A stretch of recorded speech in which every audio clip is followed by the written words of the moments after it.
अभी हम लोगों ने TRE-3 पुनर्परीक्षा था उसको संपन्न कराया है।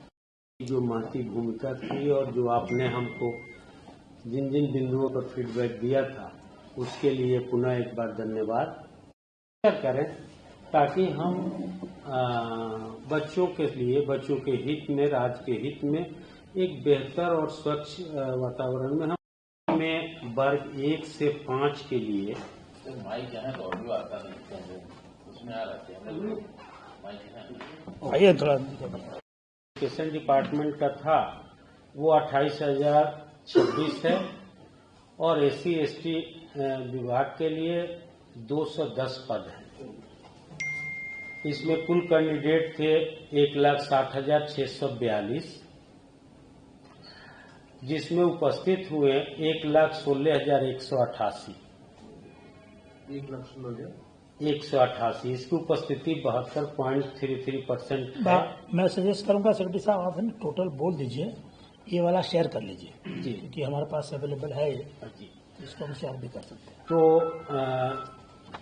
ये कुल टोटल 1 से लेकर 11 तक हाँ उसी को कुल 87,774 जो पद थे, सभी पदों और सभी वर्गों को मिलाकर। उसके विरुद्ध है हमारे पास बच्चों के आवेदन आए थे 5,96,996, जिसमें उपस्थित हुए 4,69,397, जिसकी उपस्थिति 78.72% होता है, 78.72%।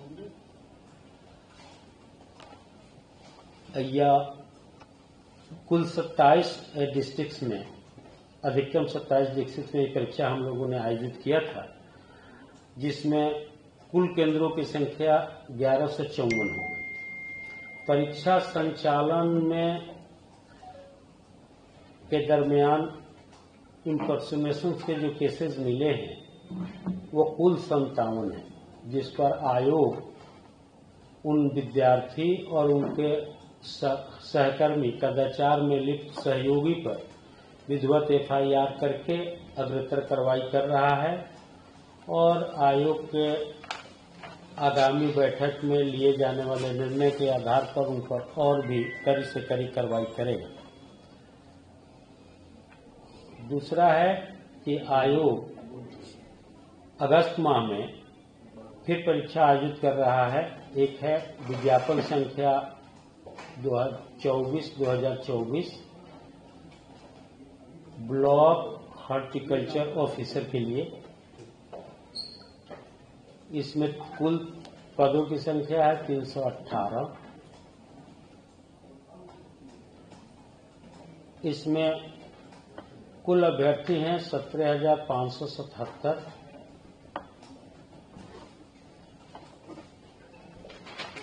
परीक्षा की तिथि है 12/8 एवं 13/8, 12 अगस्त से लेकर 13 अगस्त।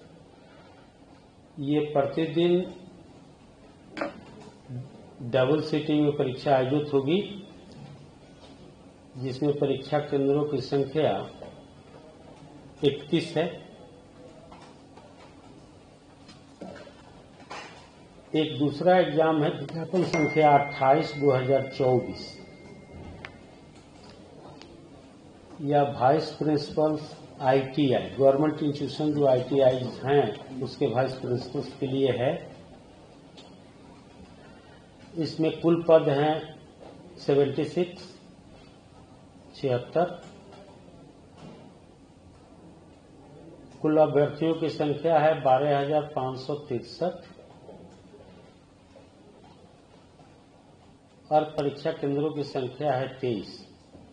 यह 2 अगस्त 2024 को ये आयोजित होने वाले हैं। ये संपन्न परीक्षाएं और आगामी परीक्षा के संदर्भ में ये सूचनाएं हैं। अब मैं चाहूंगा कि आप सब लोगों के लिए अगर मुझे भी जी अब मैं अध्यक्ष महोदय से अनुरोध करूंगा कि आगामी परीक्षाओं और आपके द्वारा सहयोग किए जाने के आलोक में आपके लिए 200 धन्यवाद।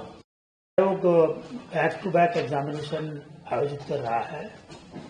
18 से 22 के बीच में आपने देखा 5 एग्जामिनेशन आयोजित की गई थी और ये सभी एग्जाम हम लोगों ने लास्ट एग्जाम जो ली थी 15 मार्च को, उस एग्जाम का कथित रूप से क्वेश्चन पेपर लीक होने के बाद जो प्रक्रियागत सुधारों का दौर आयोग ने शुरू किया और जो सुधार किए गए हैं वो सुधार के आलोक में ली गई थी। इसके अलावा जून महीने के एंड में भी 28 और 29 तारीख को भी हमने हेड टीचर और हेड मास्टर की एग्जाम इसी सुधारों के साथ ली थी।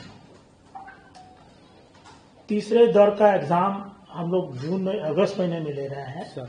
जैसे इन्होंने बताया 2 अगस्त को एक एग्जामिनेशन है जिसके करीब 17-18 हजार कैंडिडेट है और उसके बाद 12 और 13 अगस्त को भी एग्जाम होगी और उसी क्रम में आगे सितंबर महीने में भी अगर हमारे पास वैकेंसी पोजीशन आ जाती है तो संयुक्त प्रतियोगिता परीक्षा का भी आयोजन उसी कड़ी में किया जाएगा।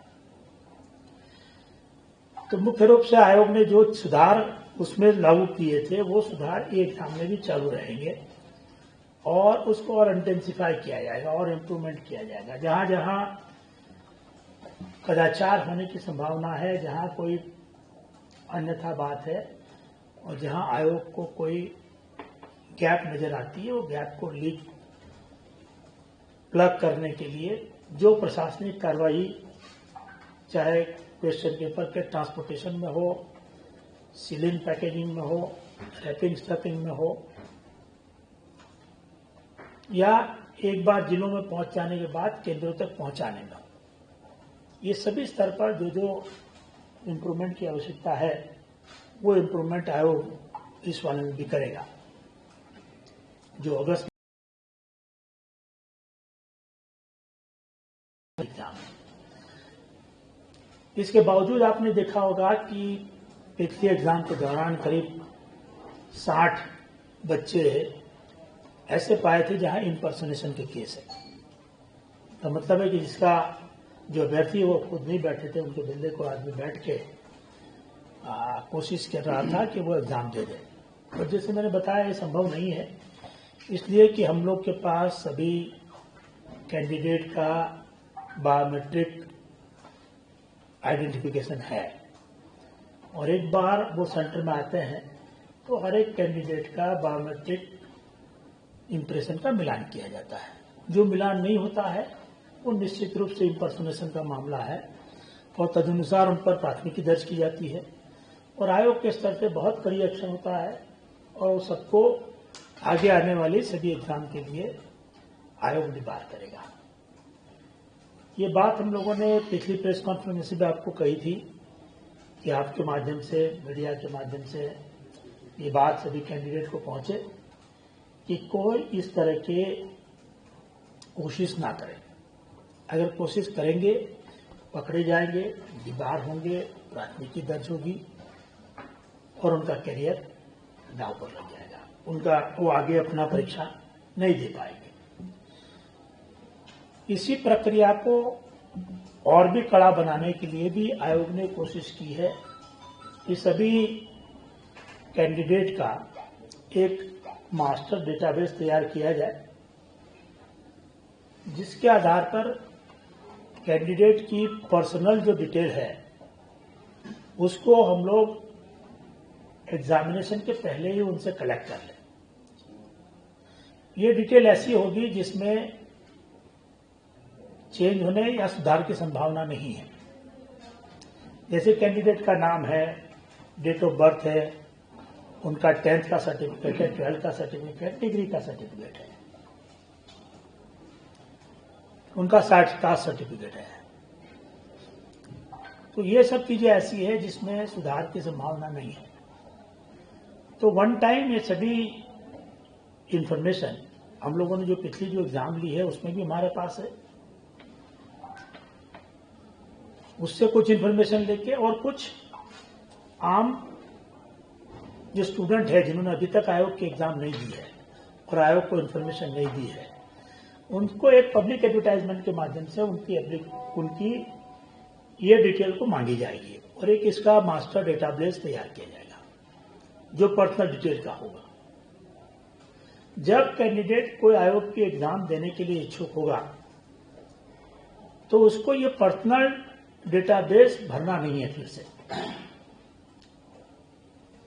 जैसे वो अपना यूनिक आइडेंटिफिकेशन नंबर डालेगा, ये पर्सनल डेटाबेस उनके नए एप्लीकेशन फॉर्म में चला जाएगा। उनको मात्र वो एग्जाम की स्पेसिफिक जो इन्फॉर्मेशन होगी उतनी एग्जाम की इन्फॉर्मेशन उनको देनी होगी। इससे है कि मास्टर डेटाबेस में मैनिपुलेशन का आधार चांसेस सबसे कम रहेंगे। तो ये आयोग कोशिश कर रहा है कि जितना जल्दी हो सके इस तरह की एक व्यवस्था को लागू किया जा सके, ताकि इम्पर्सोनेशन की या अपने पर्सनल डेटाबेस का जो रिकॉर्ड है उसके छेड़छाड़ करने की कोशिश को नाकाम किया जा सके, नहीं के बराबर हो उसके चांसेस। तो ये एक सुधार ऐसा है जो आगे आने वाले दिनों में आयोग की ओर से लागू किया जाएगा। स्पेशली तब जबकि राष्ट्रीय स्तर पर और राज्य स्तर पर भी परीक्षाओं के संचालन में कई तरह की चैलेंज आ रही है, बट आयोग अपनी जिम्मेवारी को बखूबी निभा रहा है। हमने बैक टू बैक एग्जाम भी लिया, जो एग्जाम जून महीने में ली, 5 एग्जाम हम लोगों ने जुलाई महीने में ली और आगे अगस्त महीने भी हम लोग 3 एग्जाम ले रहे हैं। उसके अलावा सितंबर महीने में हमारी अगर संयुक्त प्रतियोगिता परीक्षा होती है तो वो भी एक बहुत बड़ी एग्जाम है आयोग के लिए। तो ये करके आयोग ने कोशिश की है कि बिहार के युवा को, बिहार के जो बच्चे हैं जो परीक्षाएं देते हैं, उनको एक स्वच्छ एवं कदाचार मुक्त व्यवस्था के तहत परीक्षा देने का मौका दिया जाए, ताकि वो अपनी प्रतिभा के अनुसार इन परीक्षाओं में प्रदर्शन कर सके, बाकी चीजों से उनको मुक्ति मिल सके और वो इस बात से निश्चित हो जाए कि परीक्षाओं में कदाचार होगा, इम्पर्सोनेशन हो जाएगा, कोई चोरी करके परीक्षा में पास हो जाएगा, या कई मामलों में जैसे हुआ है कभी पेपर लीक इत्यादि की व्यवस्था को भी वो भी ना हो, उसके लिए भी हम लोग कोशिश करेंगे। मेरी ओर से इतना ही था। आपको अगर कोई क्वेश्चन है, सुझाव है तो आपका सुझाव सबका आमंत्रित है। सर कंपल्सरी होगा जिसकी बात कर रहे हैं कि आप विज्ञापन के माध्यम से जो एग्जाम में नहीं बैठे उनसे भी डेटा लेंगे, तो क्या जो डेटा नहीं देंगे आपको वो आगे आने वाले विज्ञापन में नहीं बैठ सकेंगे या फिर उनके लिए क्या? जी नहीं, ऐसा नहीं है। वो डेटाबेस एक टाइम का नहीं होगा, वो लगातार हम खुला रखेंगे उसको। कोई भी बच्चा एग्जाम देने के लिए बैठना चाहेगा तो पहले वो अपना पर्सनल डेटा आयोग को दे देगा, उसके बाद वो एग्जाम का फॉर्म भरेगा। तो ये हम एक बार एडवर्टाइजमेंट देके बंद नहीं कर देंगे, वो कंटिन्यूअस प्रोसेस रहेगा। जब एग्जाम देनी होगी उसके पहले वो भर लेगा, बट एक बार भर दिया तो उसको आयोग के आगे वाली एग्जाम में फिर से भरने की जरूरत नहीं है। एक नंबर यूनिक आइडेंटिफिकेशन नंबर या ऐसा कुछ हम रजिस्ट्रेशन नंबर जो होता है, अल्फा न्यूमेरिकल नंबर या कुछ नंबर दे देंगे उनको। सर ये मतलब कि अगर हम कहें कि साफ शब्दों में इसका मतलब ये है कि अगर जो हमारी शैक्षणिक योग्यता है, डेट ऑफ बर्थ है, अगर हम रेगुलर व्यक्ति हैं आयोग की, तो वो सारी जानकारी आपके पास रहेगी।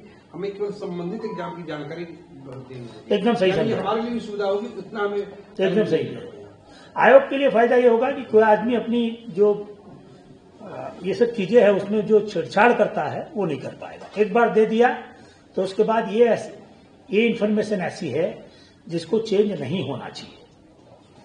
अगर कोई आदमी एक्स इन्फॉर्मेशन दे के दूसरी एग्जाम में वाई इन्फॉर्मेशन देना चाहता है तो वो नहीं दे पाएगा। वो ये कह रहा था। सर इस बार थियरी 3 में डिफरेंट कलर के डिफरेंट सेट्स की बात की, तो कितने कलर के सेट्स यूज किए गए इस बार?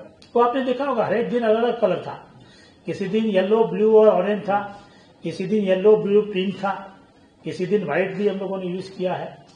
और सिलेक्शन भी हम लोगों ने बाय लॉटरी किया था कि एक ही कलर सेट को हम लोगों ने उस दिन एग्जाम के सुबह में लोगों को बताया था कि कौन सा कलर सेट यूज होगा। इसी से एलिमेंट ऑफ सरप्राइज बना है और इसी से लोगों को एक अच्छी कदाचार मुक्त परीक्षा मिली है।